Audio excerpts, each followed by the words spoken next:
No hemos tenido clases obviamente, por el feriado largo. Ahora vamos a continuar las clases. Ya habíamos hablado de lo que eran faringitis agudas, faringitis crónicas. Hoy día vamos a hablar de los cuadros de amigdalitis, tanto aguda y crónica, adenoiditis también, tanto una adenoiditis aguda y una adenoiditis crónica, ¿ok? Y al final les voy a dejar un artículo sobre traumatismos a nivel de faringe, que lo van a leer, y la próxima clase que les toca exponer a ustedes,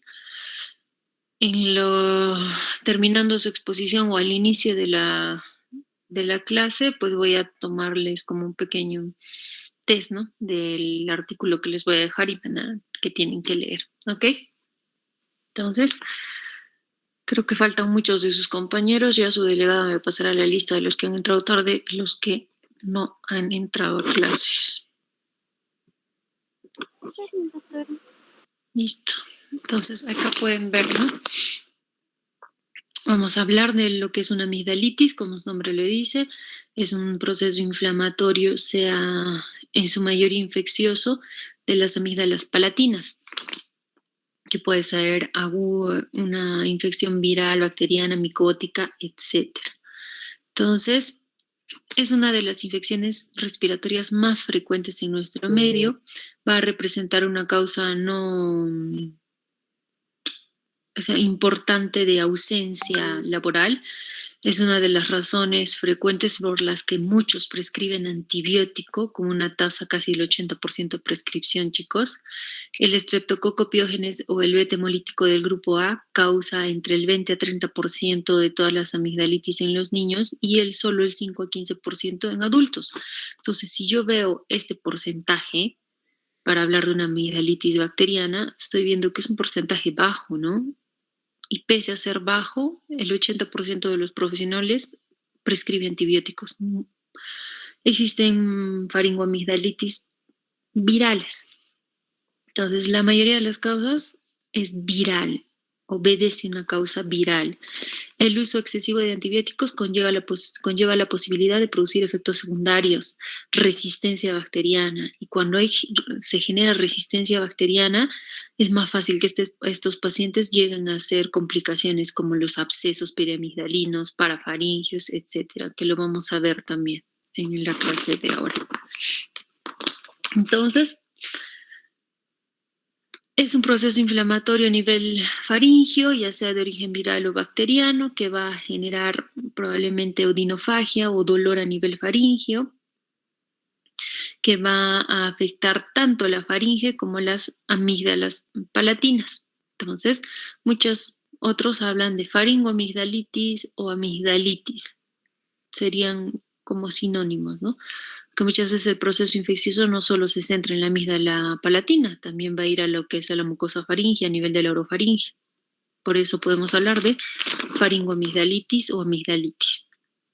La etiología, hemos dicho, un gran porcentaje es de causa viral, producidos por el virus de la influenza, la parainfluenza, el enterovirus, el adenovirus, el Epstein-Barr virus. Y bacterianas, pues acá tenemos el estreptococo del grupo A, el beta hemolítico, el estreptococo piógenes o el estafilococo aureus.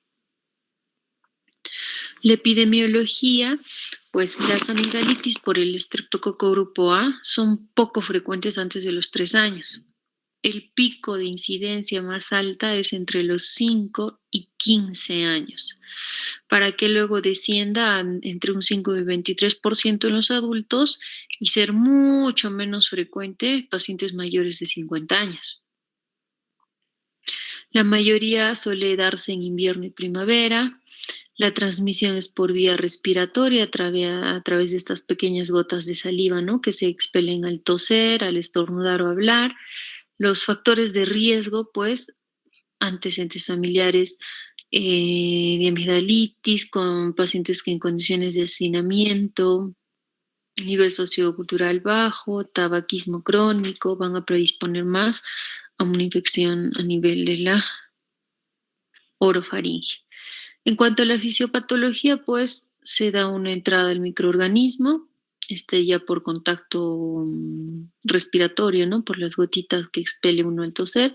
El microorganismo logra eludir lo que es los mecanismos de defensa, tanto el barrido ciliar, el batido ciliar, traspasa eso y se adhiere bien al epitelio que cubre la amígdala, ¿ok? Llega ahí, empieza a colonizarse, a multiplicarse. El periodo de incubación puede ser de 1 a 4 días y ya es ahí donde produce la infección, ¿no? En respuesta a estos hay una inflamación del tejido linfoide, empiezan a acumular los leucocitos, entonces el paciente va a cursar con exudado y congestión de la amígdala palatina. Entonces esa es la fisiopatología de una amigdalitis. La clínica, pues, cursa con cuadros, paciente va a tener un cuadro de fiebre alta, puede tener escalofríos, malestar general, odinofagia, puede también tener disfagia, pero sin síntomas virales generales. Es decir, esta faringoamigdalitis bacteriana cursa con todo esto, más no tiene congestión nasal, no tiene estornudos, etc. Entonces, para diferenciar, ¿no? Cuando yo sospecho de una amigdalitis viral versus una amigdalitis bacteriana, vemos acá. En la viral, pues el rango de edad, como hemos visto, es menores de 4 años o mayores de 45 años. Es decir, que si me viene un lactante de año y medio, yo voy a sospechar no en un estreptococo probablemente o una causa bacteriana, más será pues viral, ¿no? Porque lo bacteriano se presenta entre este rango de edad, entre los 5 y 15 años, es más frecuente. La viral se puede dar en todo el año, es variable. La bacteriana, sobre todo en invierno y primavera. El inicio de la viral es gradual, progresivo. En cambio, la bacteriana es brusco. Los síntomas en la viral va a haber fiebre, una sensación de alza térmica o fiebre leve o dinofagia leve. En cambio, la bacteriana da picos febriles altos, más de 38 grados. La odinofagia es sumamente intensa, el paciente no puede ni comer. Otros síntomas que puede conllevar un proceso viral, pues obviamente tos, conjuntivitis, rinitis, mialgias, incluso en lactantes, y puede llevar a las reposiciones líquidas, ¿no? En cambio, la bacteriana, el paciente se queja más de cefalea, náuseas, vómitos puede llegar a tener y exantema. A nivel de la faringe, en un proceso viral, vamos a ver eritema y se puede encontrar exudado. Entonces es falso decir que paciente en el que veo en mi examen físico exudado a nivel amigdalino es igual a bacterias. Falso. Hasta un 65% de los procesos virales pueden tener exudado a nivel de la amígdala palatina. Cambia la bacteriana, pues acá ya hay mayor inflamación y también ya puedo encontrar exudado. Entonces es falso solo guiarme entre mi examen físico, presencia de exudado o placas igual bacterias, no, porque hemos visto que hay muchos cuadros virales que van a cursar así. Dentro de estas, ¿cuál? La mononucleosis infecciosa. Es un cuadro viral por el Epstein-Barr, pero no voy a indicar antibiótico, obviamente, en este caso, ¿no? Las adenopatías en el proceso viral o son pequeñas o ausentes. En cambio, en la bacteriana produce adenopatías importantes y muy dolorosas. Entonces, esto a mí me puede indicar, ¿no? Frente si es una amigdalitis viral o bacteriana para que yo inicie un tratamiento antibiótico y así evite hacer mal uso de los antibióticos que hoy en día se está viendo muy frecuentemente. Entonces existen formas clínicas de presentación de esta faringoamigdalitis. Se han clasificado estas faringoamigdalitis de origen viral llamadas también rojas y muchas veces consideran las bacterianas como blancas en base a no a la presencia de exudado, pero ya hemos visto, ¿no? Que hasta un 65% de las virales cursan con exudado y es más, hasta un 30% de las bacterianas pueden cursar sin exudado. Entonces el exudado no es definitorio para yo decir es bacteriana o no. Vemos acá una amigdalitis eritematosa donde hay un aumento de volumen, perdón, un aumento de tamaño de las amígdalas, enrojecimiento, puedo encontrar puntos blancos, los virus responsables serán por rinovirus, coronavirus, adenovirus. Algunas bacterias pueden generar este tipo de amigdalitis eritematosa también, sí, el estreptococo, el estafilococo, etcétera, ¿no? Ujú. Em, Luego vamos a ir viendo que, entonces, como yo, doctora, defino cuándo yo voy a dar un antibiótico a mi paciente y cuándo no. Si sé que muchas veces las virales simulan a una bacteriana, aparentemente. Chicos, un minutito, por favor.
Listo, chicos, continuamos. Entonces, ese es un tipo de amigdalitis eritematosa que, como hemos visto, puede ser de causa viral o causa bacteriana.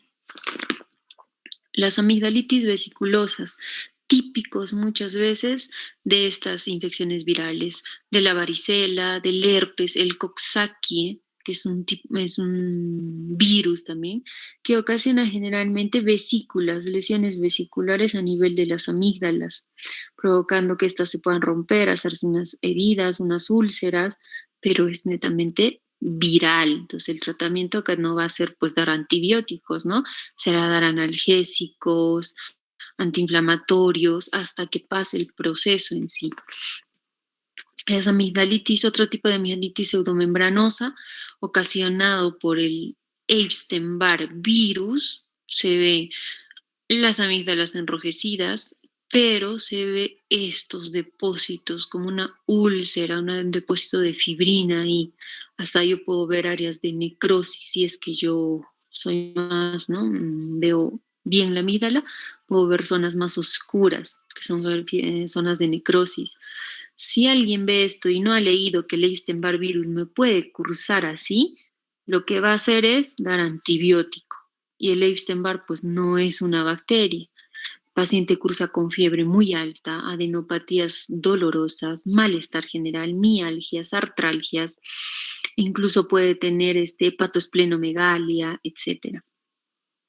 Y una forma ya que casi no se está viendo por las inmunizaciones que tiene nuestro carnet de vacunación, pues es la difteria, ¿no?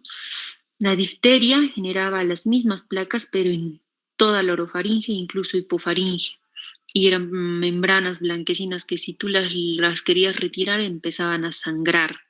Entonces, hoy en día ya no se ve eso, a salvo antes cuando estábamos en pandemia y no había inmunizaciones, había niños que han reportado por falta de vacunas un caso de difteria, ¿no? Pero hoy en día, la mayoría pues es vacunado e inmunizado y ya no se ve esos casos tan graves o severos de difteria.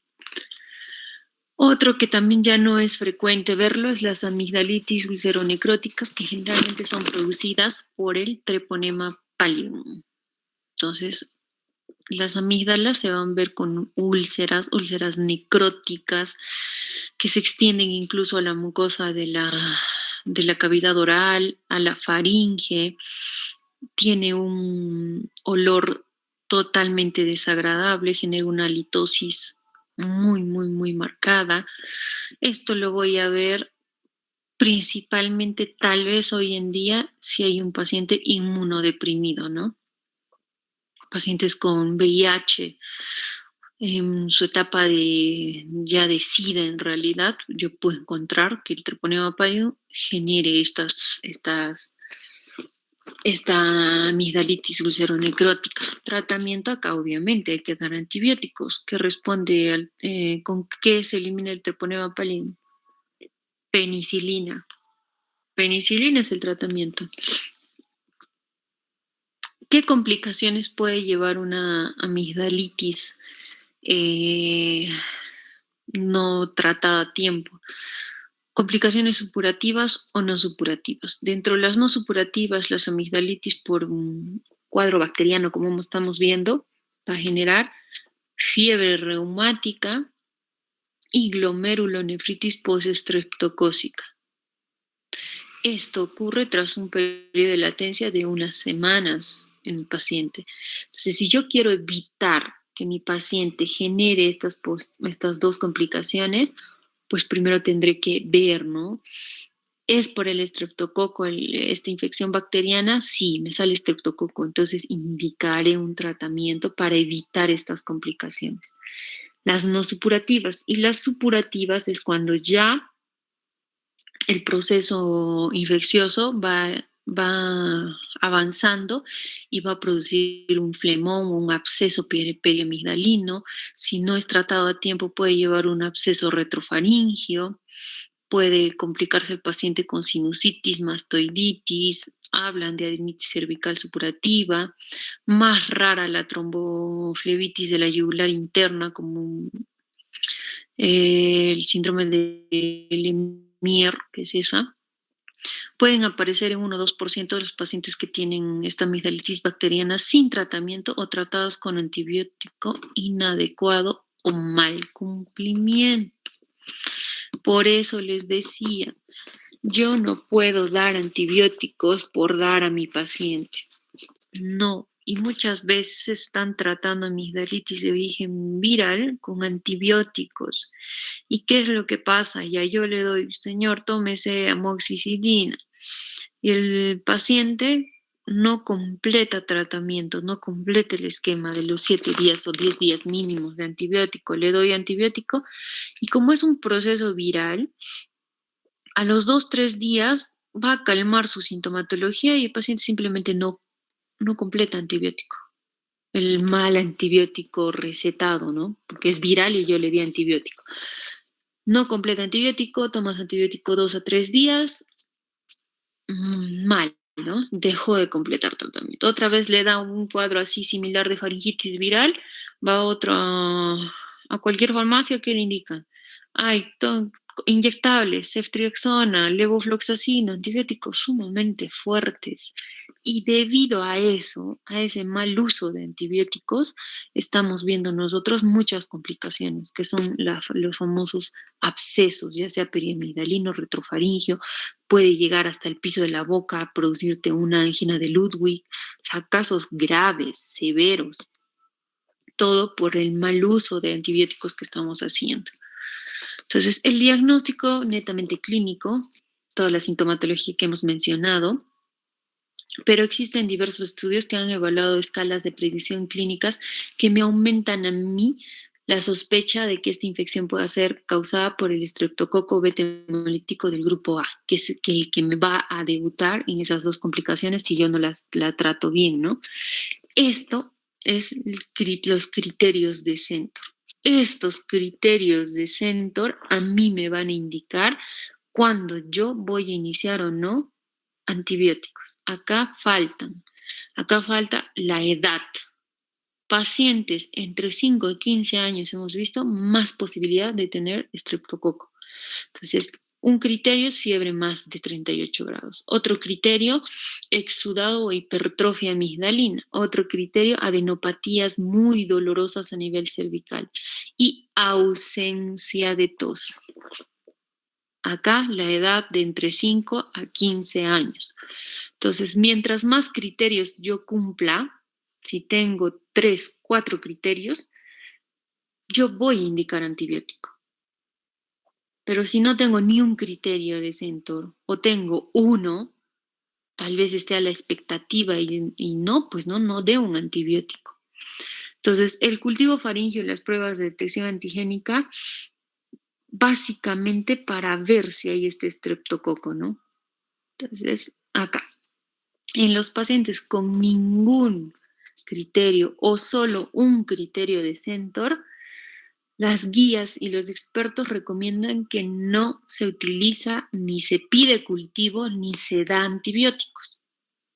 ¿Ok? Yo no voy a dar antibióticos, ni voy a pedir ningún test, ni cultivo, ni nada, porque yo sé que probablemente, o casi el 90% o el 100% es netamente viral. No voy a dar antibiótico, ni voy a pedir un cultivo o un dosaje de streptolicina para ver si está el estreptococo, no.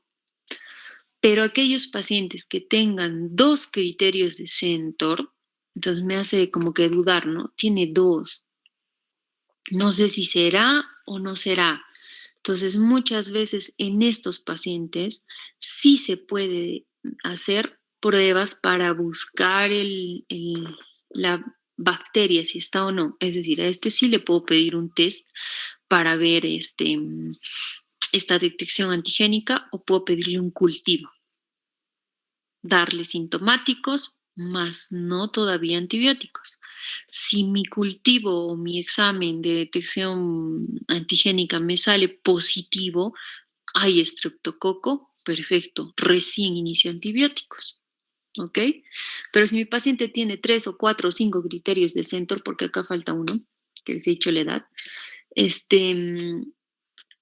voy a iniciar antibiótico. Ahí sí yo ya inicio antibiótico pensando en que hay gran probabilidad de que el estreptococo esté ahí, ¿no? El tratamiento, pues, para una amigdalitis bacteriana es la penicilina de elección. Siempre va a ser la penicilina. De entre esas tenemos, pues, la penicilina, la B, donde se le da 1,2 millones de unidades cada 12 horas, de 8 a 10 días. Otras alternativas, la penicilina G, la que es intramuscular, que es solo una dosis, la amoxicilina o la amoxicilina con ácido clavulánico, el cefadroxilo. Yo tengo que ir poco a poco. Tampoco es que ya tiene una amigdalitis, me voy a ir de frente a un antibiótico como el levofloxacino. No, tendré que escalar, ¿no? Tal vez a la penicilina G una dosis me responde bien, perfecto. Pero hoy en día nosotros ya no estamos dando solo amoxicilina porque ya de seguro este paciente ya ha tomado o ya ha tomado tanto antibiótico que existe la posibilidad de que este streptococo sea resistente a la penicilina. Entonces, ¿qué voy a hacer? Agregar un beta-lactámico, perdón, agregar un antibiótico justamente para aquellos que son resistentes, ¿no? A las penicilinas. Aquí agrego amoxicilina y ácido clavulánico. Con la amoxicilina y ácido clavulánico me va bien. Obviamente voy a seguir a mi paciente. Si a los 3 días yo veo mejora, tanto los síntomas empiezan a mejorar, la clínica empieza a mejorar, le veo el examen y yo veo las amígdalas ya no están tan eritematosas, yo continúo con mi terapia hasta que complete. Pero si yo a los 3 días veo que mi paciente no mejora, sigue con fiebre, la sintomatología está peor, el examen físico no ha cambiado, al contrario, ha empeorado más. Tal vez yo tenga que rotar de antibiótico. Ahí sí puedo yo rotar de antibiótico.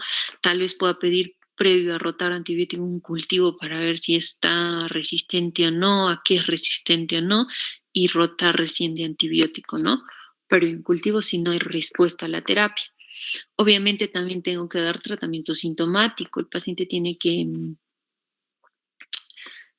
darle analgésicos, antipiréticos, acá podemos darle el paracetamol, antiinflamatorios como el ibuprofeno, diclofenaco, naproxeno, etcétera. Y incluso antiinflamatorios vía tópica, ¿no? La famosa gingisona, que se haga puffs en la boca para calmar esa inflamación, ese dolor, mientras haga efecto, obviamente, el antibiótico, que consuma bastantes líquidos y los alimentos que vaya a ingerir que sean de consistencia blanda durante los 2 a 3 primeros días hasta que vaya haciendo efecto el antibiótico. Eso en cuanto a las amigdalitis agudas. En cuanto a las amigdalitis crónicas, va a ser definida por procesos infecciosos tan recurrentes que cambian el estroma o cambian el tejido normal a nivel de las amígdalas. Es decir, que esas amígdalas ya no tienen una morfología normal, sino que antes han tenido infecciones tan recurrentes, tan frecuentes, que ya el tejido linfoideo se reemplaza por fibrosis. O sea, esos cambios ya son irreversibles. La etiología de estas amigdalitis crónicas, pues pueden ser infecciones agudas a repetición, como amigdalitis a repetición. El drenaje linfático no es el adecuado. Pacientes que viven en climas más fríos y húmedos son más propensos a tenerlos. Predisposición anatómica, predisposición familiar. Entonces, cuando las amígdalas sufren infecciones múltiples, pequeñas aberturas llamadas criptas se forman en las que las bacterias se pueden acumular. O sea, esta es mi amígdala. Tanto proceso infeccioso, las amígdalas empiezan a generar estas criptas, estas cavernas.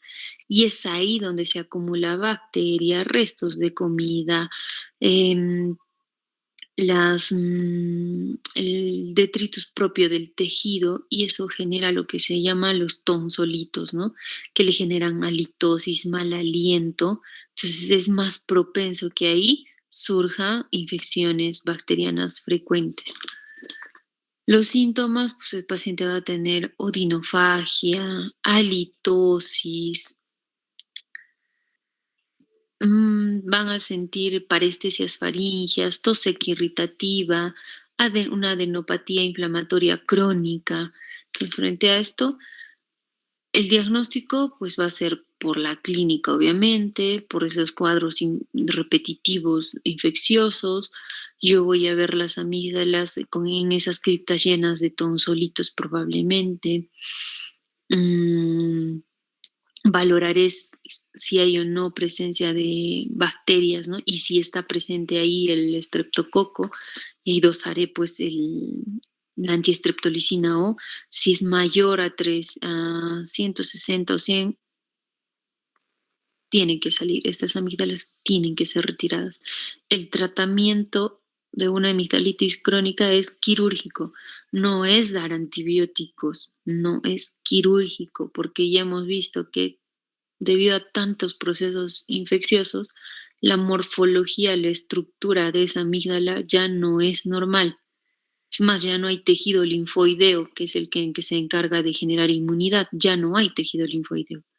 Ya es fibrosis. Entonces, tienen que salir. Tratamiento es amigdalectomía.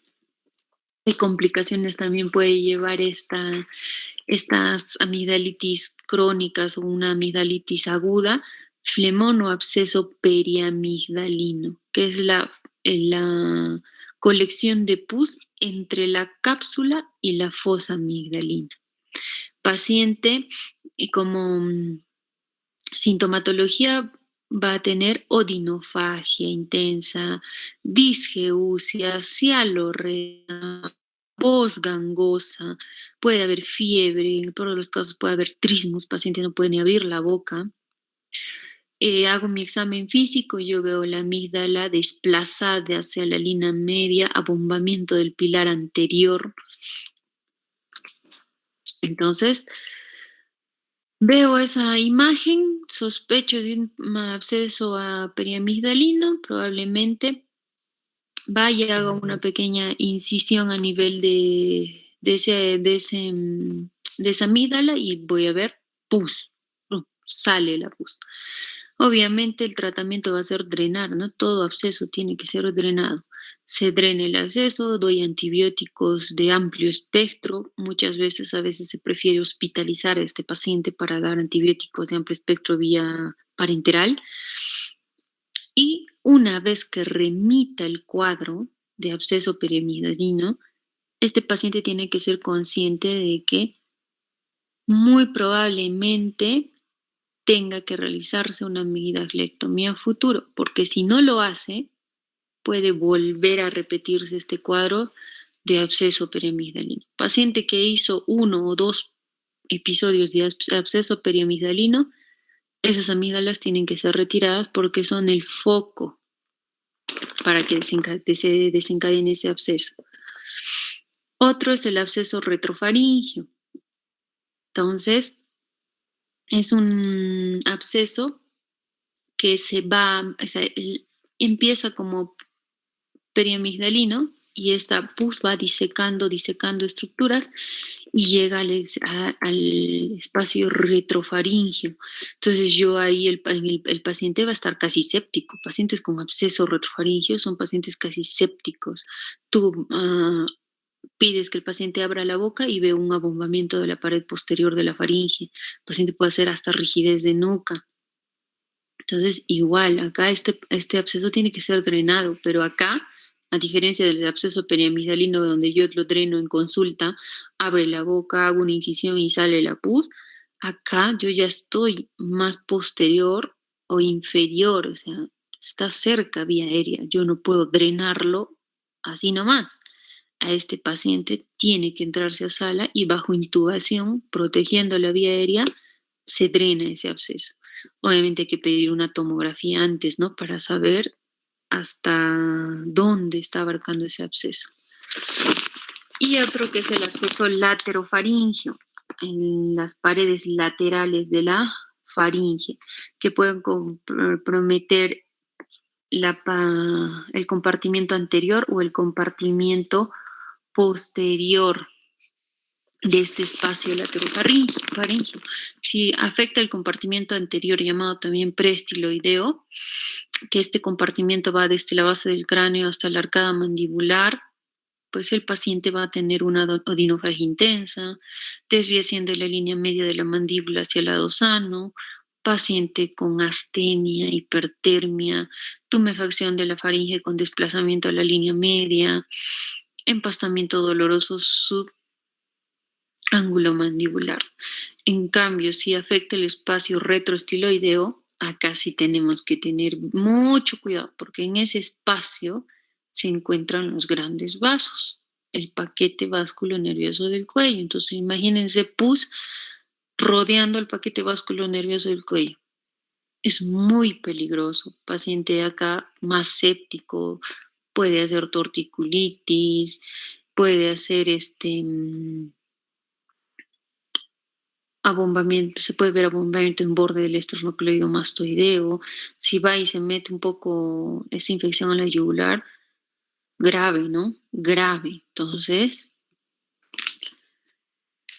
el tratamiento acá obviamente tiene que ser drenar el absceso, es de pronóstico muy, muy malo muchas veces, porque si este absceso no lo dreno a tiempo, sigue, o sea, es como que el absceso o la pus sigue disecando estructuras y sigue descendiendo, sigue yéndose hacia atrás, y si ya está muy atrás, como en el retrofaringio, por la columna, baja por toda la columna y llega a mediastina.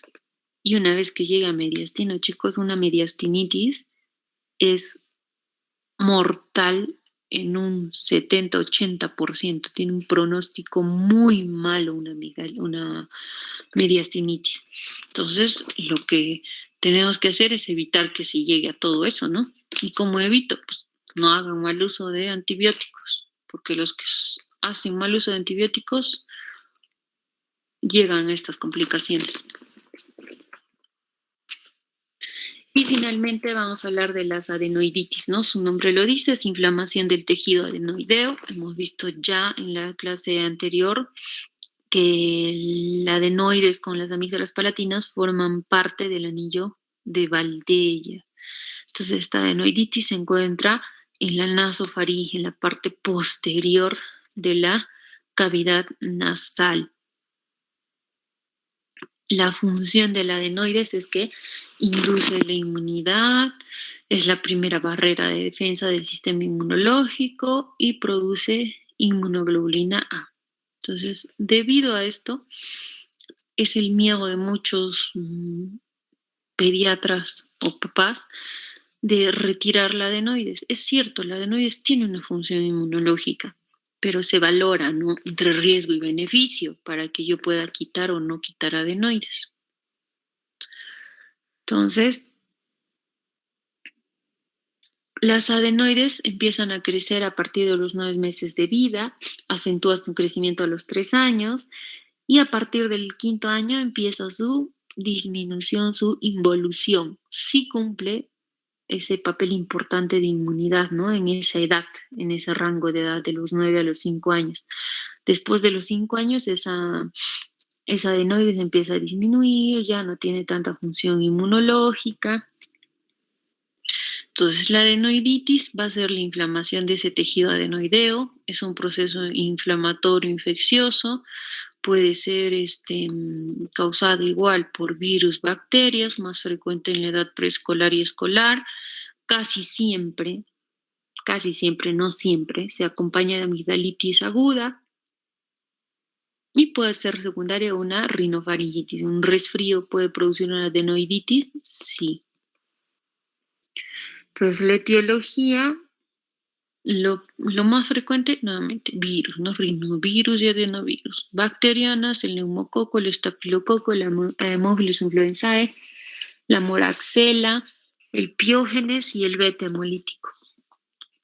Dentro de esos, los más frecuentes, pues los tres primeros que hemos mencionado, el neumococo, estafilococo y el Haemophilus influenzae. Factores predisponentes para desarrollar una adenoiditis: infecciones virales, agresiones físicas o químicas, alergias, disminución en la secreción de saliva. Hablan mucho que esto también puede producir o predisponer a una adenoiditis.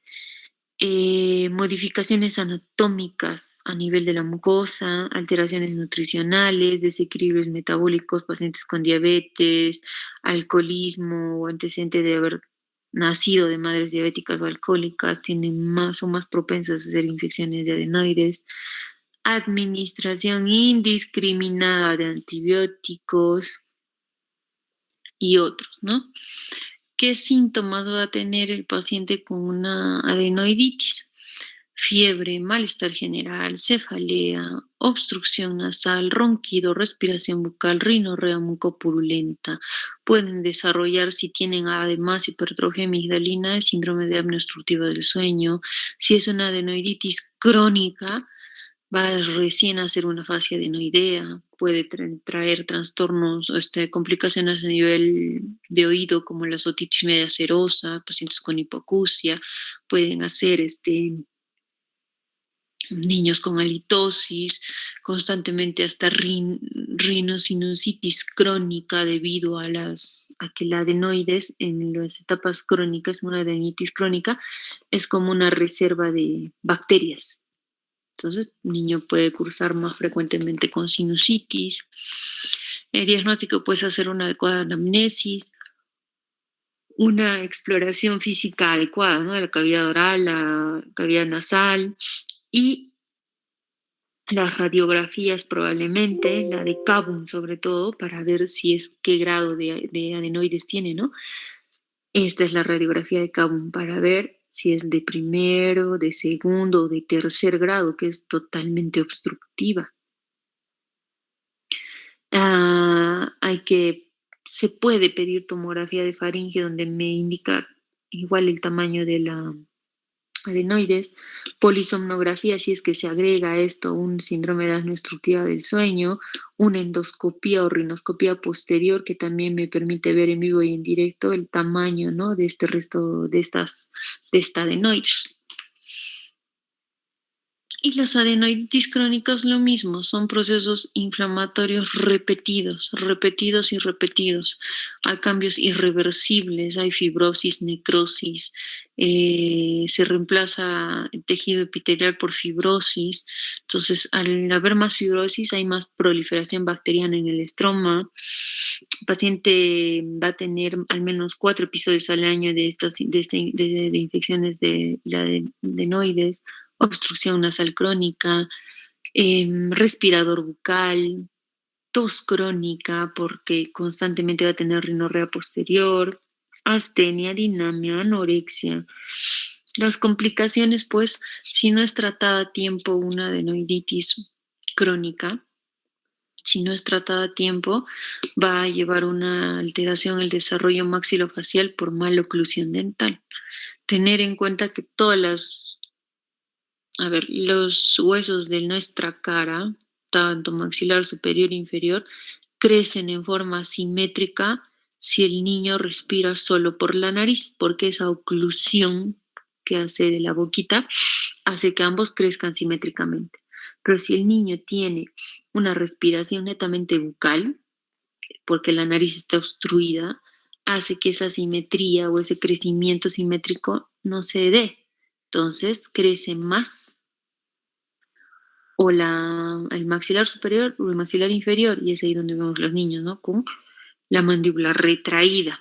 Niños van a tender a hacer más otitis media, sinusitis crónica, pueden hacer un síndrome de obstructiva del sueño, que a la larga esto puede producir un cor pulmonar.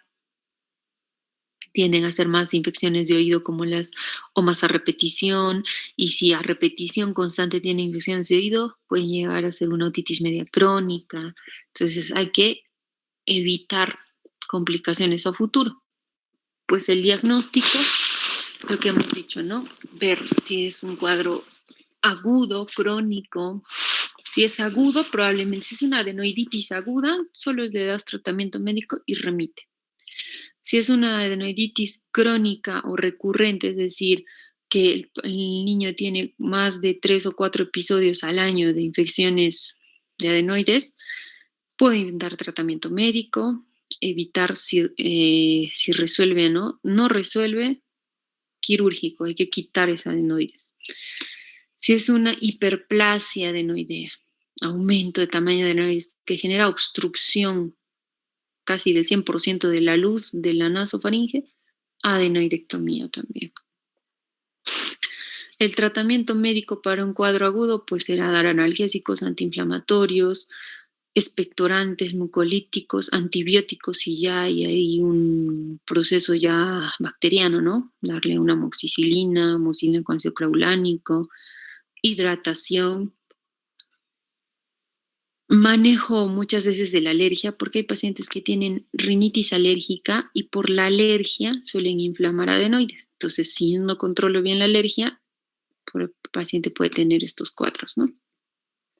Lavados nasales, vasoconstrictores y pues el tratamiento quirúrgico indicado en qué casos. Ahí están claras las indicaciones de una adenoidectomía. Infecciones nasales crónicas, infecciones sinusales crónicas, otitis medias agudas a repetición, niños que ya por el cuadro de otitis media serosa tienen tubo de ventilación en el oído, sufren otorreas a repetición, otitis media crónicas a repetición, obstrucción nasal crónica, respiradores vocales de manera crónica, apnea obstructiva del sueño. Todo esto es indicación para retirar tejido adenoideo. Y eso sería pues todo, chicos, eso con respecto a las clases de ahora. En cuanto a este artículo de cuerpos extraños y traumatismos en la faringe, es este artículo que yo lo voy a subir, ¿no? Aquí básicamente habla de que es muy frecuente, ¿no? Los cuerpos extraños que los pacientes pueden presentar a nivel faringio, ya sea a nivel de nasofaringe, orofaringe, hipofaringe, cómo es la clínica que se presenta, si está a determinado nivel. De todo esto, lo más frecuente son las famosas espinas de pescado. Entonces, ¿qué hacer? O los traumatismos faringeos, ¿no? también importante conocerlo. Entonces, esto yo lo voy a subir al aula virtual. Este artículo lo leen, por favor. Y de eso se les va a dar unas 5 preguntas nomás, pues, sobre este artículo. Y en la próxima clase ya les toca exponer a ustedes, si no me confundo, son tumores. Sí, son tumores de faringe, de nasofaringe, de orofaringe, de hipofaringe.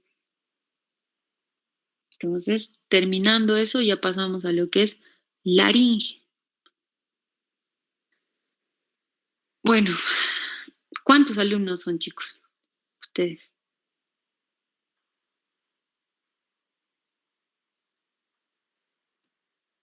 Somos 49, doctora. ¿49? Ahora acá tengo su lista. Sí, doctora, 49. Ujú. Sí, 49. Y han entrado 40, bueno, menos yo, son 40 los que están. ¿Qué ha pasado con los otros 9? Sí, 40 hemos entrado, doctora. Me mandas la lista de esos otros 9, por favor. ¿Ya? Está bien, doctora. Listo, chicos. Entonces, la próxima clase, al inicio les voy a tomar, será pues 5 minutos de esas preguntas del artículo que les voy a dejar. Y la exposición por parte de ustedes, divídanse bien los temas, por favor. Ahí hay bibliografía en el sílabus, hay toda la bibliografía. Y con eso vamos a terminar todo lo que es faringe, ya para que la próxima clase ya empecemos a hablar del laringe. Con laringe terminamos, dan su otro examen y ya la última unidad va a ser oído. ¿Sí? Listo. A Gracias, ver, doctora. Ana, ¿qué me quiere preguntar? Doctorita, una consulta sobre el tema que explicó en relación a las criptas.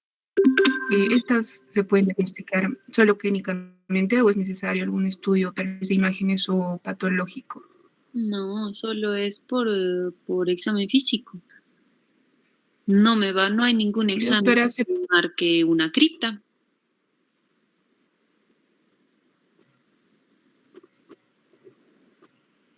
¿se podría considerar que las criptas sean como un hallazgo, como un signo patognomónico de la faringoamigdalitis crónica? No siempre. No es siempre es patognomónico. Muchas veces hay pacientes que tienen sus amígdalas con criptas, pero no hacen cuadros de amigdalitis. O sea, todo tiene que ir con la clínica, ¿no?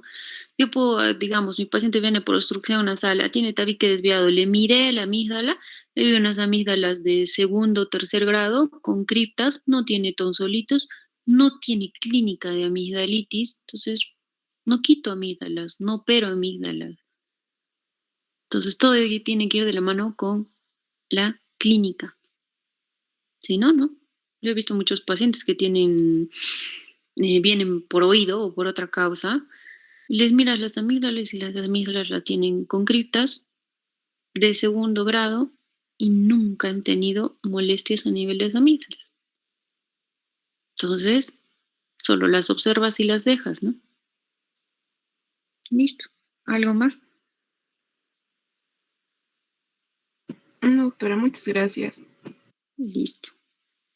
Listo, chicos. Entonces nos vemos la próxima semana. Gracias, doctora.